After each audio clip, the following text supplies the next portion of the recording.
va parler de... Parce que pour la première fois, Emmanuel Macron a réagi aux rumeurs sur Brigitte Macron. A-t-il raison d'en parler? C'est vrai que c'était un des sujets les plus commentés. Emmanuel Macron qui a réagi pour la première fois aux rumeurs concernant sa femme, selon lesquelles elle serait en réalité un homme qui s'appellerait Jean-Michel Trogneux. Cela fait plusieurs années qu'elle est la cible de ce genre de rumeurs. Et moi, je vous dis la vérité, c'est vrai que vous verrez, moi, ça m'a fait de la peine pour Brigitte. Parce que, je vous dis la vérité, qu'on aime ou qu'on n'aime pas le président, qu'on soit d'accord avec sa politique ou pas, Brigitte Macron, déjà, elle n'a jamais rien fait à personne, sans rigoler. Elle est hyper sympa, je vous le dis, je l'ai déjà rencontrée plusieurs fois, elle est vraiment hyper sympa, elle a l'écoute de tout le monde, Alors, vous disiez qu'Aya Nakamura, bien sûr que c'est compliqué d'être Aya Nakamura, mais c'est très compliqué d'être Brigitte Macron aussi. Et Brigitte Macron, quand vous voyez des gens, et même devant votre mari, qui disent que vous vous appelez Jean-Michel Trogneux et que vous êtes un homme, franchement, je suis désolé, moi, je me mets à sa place. Vraiment. Et je me mets à la place du président. Franchement, je n'aime pas du tout ça. Et franchement, c'est un... Et les gens, je vous dis, Brigitte, elle a parlé en combien de temps, Brigitte Macron, en 7 ans, elle a parlé combien de fois? Est-ce qu'on l'a entendu l'ouvrir, Brigitte Macron, ou se la raconter, ou donner son avis sur quelque chose vraiment, ou vraiment jamais. Elle est restée tout le temps à sa place. Le seul moment où elle sort, c'est pour les pièges jaunes, parce que c'est son truc le plus important.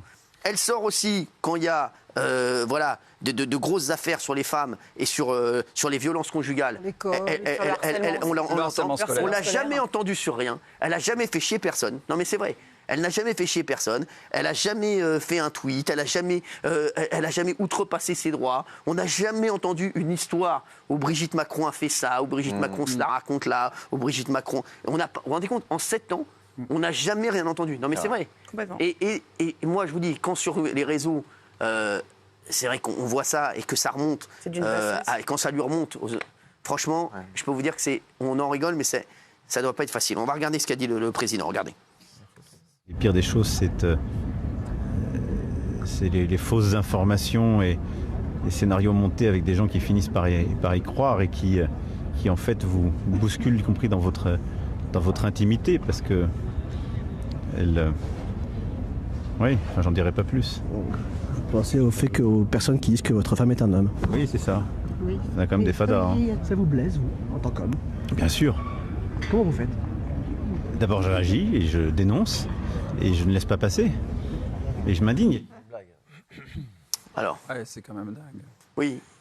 Vous pensez qu'il a bien fait d'en parler, Kelly? Moi, je pense qu'il a bien fait d'en parler parce que justement, je leur reproche souvent de ne pas être très humain et de tout calculer et d'être un peu hypocrite. Là, pour le coup, j'ose espérer que c'est réel et qu'il est honnête et touché pour de vrai. À partir du moment où on défend sa femme, si elle est blessée, là, oui, je suis complètement pour si elle, ça la blesse. Après, j'ai envie d'y croire pour une fois. On prendra l'avis de Bernard, enfin, puisqu'on sait qu'il la connaît bien. Voilà, mais franchement, je vous dis la vérité, il a dit un truc, le président. Il a dit des rumeurs comme ça, on finit par y croire. Et je vous jure que c'est vrai. Moi, parfois, on me dit des trucs, même sur moi, des trucs n'importe quoi. Et c'est vrai que tellement tu l'as vu, après, ça devient dans l'inconscient collectif. Tu te dis, ce truc-là est vrai. Et ça, c'est insupportable. Gilles, vous dites non, pourquoi? Non, parce que, pour moi, il est parfaitement sincère, il est blessé, la famille est touchée, donc je remets rien en cause pour répondre à Kelly. Mais je trouve qu'en parler, c'est alimenter de nouveau, c'est remettre une pièce. Il n'a pas besoin d'en mettre une pièce. Si ça fait du bien à sa femme, c'est le principal. Oui, mais j'entends. Ils ont le droit d'être égoïstes sur ce sujet, pour le coup. Mais ça donne du crédit. Je ne dis pas qu'ils n'ont pas le droit, je dis que pour moi, politiquement, c'est mal joué parce que ça va ne faire que réenclencher une nouvelle salve. Donc je pense qu'il faut attaquer en justice. Il faut attaquer en justice. C'est ce qu'ils ont fait, mais pas en parler. Jean-Marc? Moi, ce que j'espère, c'est qu'il y a des enquêtes derrière qui sont faites. Parce qu'il y a des officines en France, il y a des officines en Europe, il y a des officines aux États-Unis. Sont-elles téléguidées par la Russie ou par d'autres pays? On n'en sait rien. Mais toujours est-il que tout ça participe d'une manœuvre globale de déstabilisation des Occidents et des démocraties libérales dans lesquelles nous vivons. C'est important. Et c'est important. Bien sûr. Vous pensez que ça, c'est une ultime... Oui, c'est une ultime. J'espère que c'est la dernière, mais il y en aura peut-être d'autres. C'est ça. Vous pensez que ça fait partie d'une campagne de déstabilisation? Oui, parce que plus on va approcher des élections, plus on va en avoir. Bien sûr. Ouais, moi, je trouve ça vraiment pas correct déjà de la part du journaliste de lui poser la question. Je trouve que c'est. On peut poser des questions qui fâchent, mais relayer des rumeurs, parce que vous l'avez dit, c'est sur les réseaux sociaux. Nous, on pose cette question, c'est la direction. Et voilà, c'est ça. J'allais vous dire, sincèrement, est-ce que vous lui auriez posé? Franchement, c'est quand même des rumeurs, des réseaux sociaux. Alors oui, il y a des plein de gens qui l'ont entendu, mais je pense qu'il y a aussi plein de gens qui ne l'avaient pas entendu. Et en s'exprimant publiquement là-dessus, il y a plein de gens qui vont découvrir cette rumeur et qui vont se dire que c'est vrai. Un journaliste qui le relance, il répond à la question.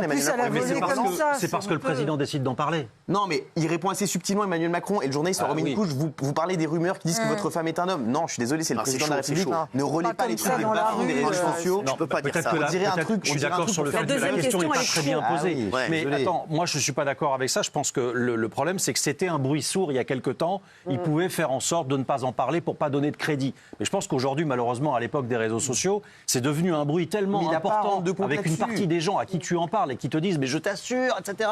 Même quand tu leur prouves que tout est bidon. Et les gens continuent de croire. Et on est dans ce monde-là aujourd'hui. Mais je pense que c'est un président qui doit aussi combattre les réseaux sociaux. Mais dès l'arrivée d'Emmanuel Macron dans la course à la présidentielle, lors du premier mandat, il a été l'objet de fake news. Bien sûr. Et dont on sait à peu près l'origine. C'est vrai, mais c'est ça. Alors, Bernard, toi qui connais bien Brigitte Macron, est-ce qu'elle t'en a déjà parlé de ça? Oui, bien sûr. Ah, vraiment? Elle t'a dit quoi? Oui, bien sûr. Alors, je suis sûr qu'au début, elle en rigolait et qu'après, ça commençait à moins la faire rire. Non, c'était tellement invraisemblable que bon, voilà. C'est sur le coup, ça date quand même de 2021, hein, c'est vieux l'histoire. C'est pour ça qu'au bout d'un moment, t'en as plein le cul quand on te raconte ces conneries. Et qu'à un moment, il fallait qu'il réagisse, même le président, on lui pose carrément la question, pourquoi? Parce qu'en fait, ça vient de tomber la notification comme quoi, par rapport à ces deux femmes sur YouTube, qu'il avait deux débiles qui ont dit, lancé qu'il était... qui serait à l'origine des rumeurs. Qu'elle s'appellerait Jean-Michel Trogneux. Jean-Michel Trogneux est un homme qui existe, c'est son frère. Oui. Hein, et il existe, hein, c'est pas... Enfin, c'est vraiment tellement dingue. C'est la famille, elle a été blessée par rapport à sa famille, surtout. C'est-à-dire très touchée par rapport à sa famille. Bah, ces rumeurs idiotes. Les enfants, les filles ont été les premières à réagir. Mais qu'est-ce que c'est? Elle se dit... Spontanément, qu'est-ce que c'est cette histoire? Bon, évidemment, c'est pas sympa, mais au début, tellement de conneries. Elle n'y est pas sur les réseaux sociaux, donc elle n'y est pas du tout. Elle n'y va jamais, et heureusement. Elle a bien raison. Et heureusement. Mais si vous voulez, au début, c'était rien. Même moi, je lui dis, tu sais, les réseaux sociaux, ça va parfois trop loin.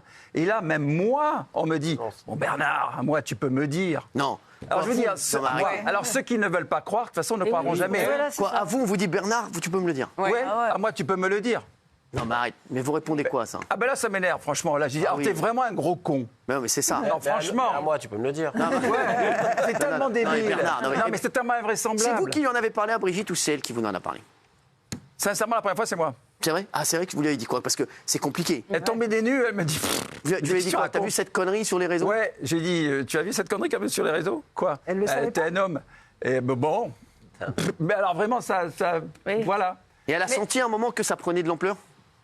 Non, mais par la suite, forcément, surtout quand Tiffaine, enfin les filles, Laurence s'en sont mêlées, alors là, très, très en colère, et elle-même, parce que ça touchait sa famille. Elle, dès qu'on touche sa famille, c'est terrible. En plus, il y a eu des histoires compliquées dans la famille. Il y a un frère qui est parti.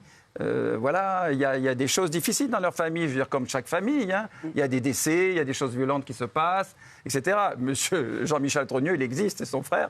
D'ailleurs, il s'est porté partie civile lui aussi dans cette affaire avec les enfants, hein, avec les trois enfants. C'est parti d'où cette histoire? C'est deux idiotes sur YouTube, une qui se prétendait médium et une autre journaliste, on ne sait pas où. Alors en fait, ça viendrait de l'extrême droite, très lointaine, genre très dur, une droite très genre Rivarol, quoi. Ouais. Ça s'appelle fait document, ça vient de là, les filles manipulées. Gilles, est-ce que tu sais d'où ça vient? Ah oui, on regardait avec Bernard, on était au-dessus. C'est fait document, qui est une sorte d'officine médiatique qui serait alimentée. J'emploie le conditionnel quand même, qui serait alimenté par des anciens du GUD, qui était un mouvement étudiant d'extrême droite, qui alimenterait ça et qui aurait attisé ces jeunes femmes un peu crédules pour que parte la rumeur et pour que ça s'embrase. Alimenté, on dit aussi qu'elle serait, au conditionnel encore une fois, alimentée par des officines russes aussi, qui ont tout intérêt à déstabiliser le pays. Alors c'est ce que nous disait Jean-Marc.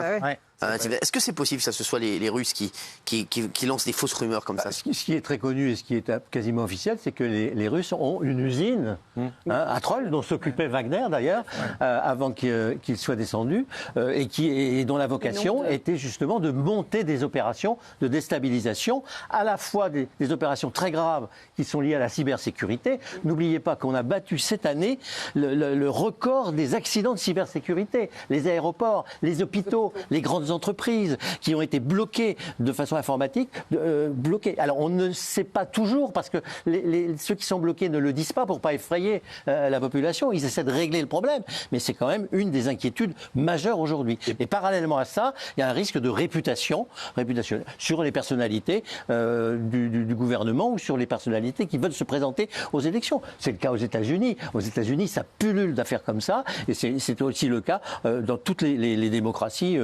européennes. Ça vient souvent des Russes, en fait. Vraisemblablement. Les punaises, c'est les Russes qui ont fait en sorte que ça... On remonte aux Russes à chaque fois. Vraisemblablement. Les punaises de lit, c'est les Russes. Vraisemblablement, parce qu'il faut d'abord beaucoup d'argent, parce qu'ils sont des algorithmes et des logiciels qui sont très chers à monter, développer. Et puis... C'est quoi l'histoire des punaises, Géraldine, qu'ils ont fait?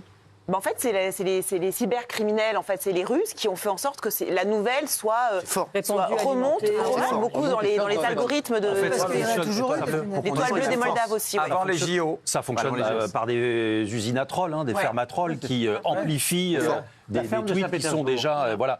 Ça a eu lieu pendant les élections françaises, mais également pendant l'élection de 2016 de Donald Trump, où on sait que les Russes étaient également à la manœuvre, avec le même procédé. On amplifie et on fait grossir 100 fois les mêmes tweets. Oui. Et là, actuellement, avec vous avez des alertes très fortes à propos des Jeux Olympiques. Exactement, c'est quoi? Pour les Jeux Olympiques, vous avez des risques à la fois de terrorisme, d'attentats, mais aussi de déstabilisation des réseaux informatiques.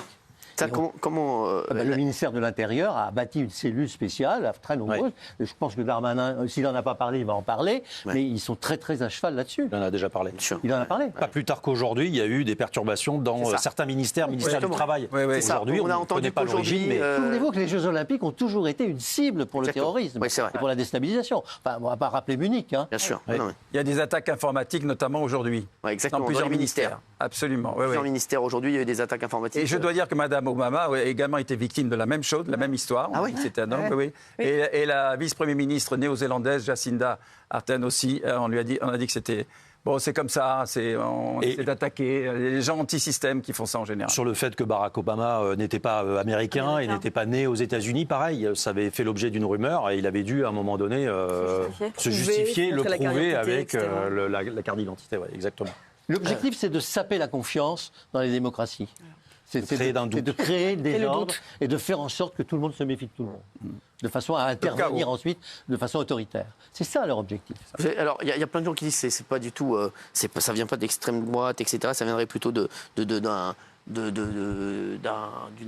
influenceuse qui a lancé ça et qui après derrière ça a pris une ampleur incroyable.